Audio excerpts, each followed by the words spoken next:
अस्सलाम वालेकुम, आप देख रहे हैं डेली मुताबिक डिजिटल और मैं हूं आपका मेजबान शिराज हुसैन। नाज़रीन, पाकिस्तान तहरीक इंसाफ के सीनियर रहनुमा असद कैसर साहब जो स्पीकर कौमी असम्बली भी रह चुके हैं, उनका बयान सामने आया है और उन्होंने मीडिया से बात करते हुए कहा है कि इमरान खान इस माह के आखिर तक अडियाला जेल से वो रिहा हो जाएंगे।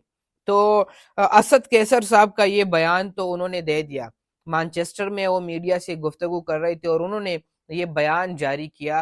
और जिस तरह का बयान है वो बयानात पाकिस्तान तहरीक इंसाफ की लीगल टीम भी, सियासी रहनुमा भी ये बयानात माजी में देते रहे और हमें हर बंदा कहता रहा कि खान इतने दिन में बाहर आएगा, खान इतने दिन में बाहर आएगा। नाज़रीन, मैंने आपको एक खबर दी थी और खबर में ये था कि जो मेरे सोर्सेज है उन्होंने मुझे बताया था कि हम एक महफिल में बैठे हुए थे और उसमें खान साहब ने अडियाला जेल के अंदर वकला को कहा, लीगल टीम को कहा कि आप लोग तो असम्बलियों तक पहुंच गए, मेरा क्या बना? ना तो मुझे सजाएं सुनाई जा रही, ना मेरी रिहाई हो रही है। तो खान साहब नाराज थे अपनी लीगल टीम से, अपने सीनियर वकला से। नाज़रीन, दूसरी अहम बात यह है कि असद कैसर की तरह का बयान जो है वो माजी में पाकिस्तान तहरीक इंसाफ के सीनियर रहनुमा और उनकी लीगल टीम इस तरह के बयानात जारी करते रहे। अब सवाल ये उठता है कि असद कैसर ने किन बुनियादों के ऊपर ये कहा कि खान साहब इस महीने के आखिर तक अडियाला जेल से रिहा हो जाएंगे? क्या उनके पास कोई लॉजिक है? क्या वो कुछ चीजों को सामने रखते हुए उन्होंने इस तरह का बयान दिया या कोई बैकडोर मुज़ाकिरात चल रहे हैं? नाज़रीन, दो चीजें मैं आपके सामने रखूंगा। खान साहब की रिहाई किस तरह मुमकिन है? खान साहब की रिहाई एक इस चीज के ऊपर मुनहसिर है कि एक तो उनको ये डील उनको ऑफर हुई है कि आप 3 साल के लिए बनीगाला में खामोशी से बैठ जाए तो हम आपको रिहाई देते हैं और आप अडियाला जेल से जाकर बनीगाला में बैठ जाए। खान साहब ये मानने को तैयार नहीं है। नाजरीन, दूसरी बात यह है कि खान साहब को चाहिए कि वो एस्टेब्लिशमेंट के साथ अपने ताल्लुकात बेहतर बनाए, उनके खिलाफ बयानबाजी देना जो है, वो जिस तरह बयानात देते हैं वो बंद करे, इस तरह के बयानात ना दे।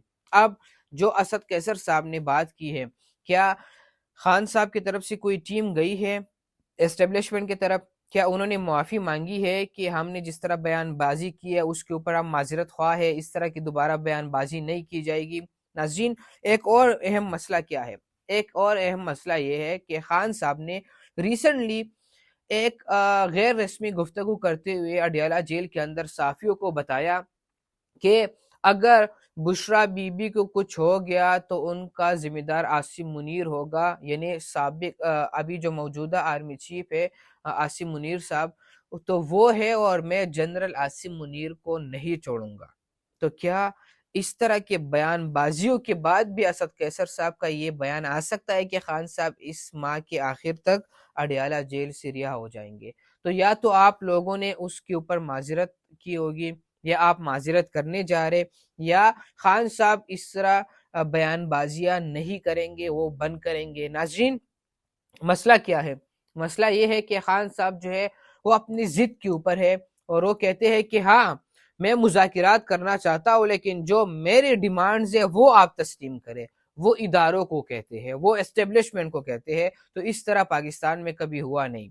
कुछ कहते हैं कि कुछ आप करेंगे, कुछ मैं करूंगा, तो उसी तरह का मामला अगर आप चलाएंगे तो तब जाके कुछ हो सकता है। अदरवाइज खान साहब जो है उनकी रिहाई के कोई इम्कानात नजर नहीं आ रहे। तो क्या ये महीना तो इवन एंड होने वाला है, कुछ एक हफ्ता ही बाकी है, तो इसमें भी देखा जाएगा कि क्या खान साहब इस महीने के आखिर तक रिहा होंगे या नहीं।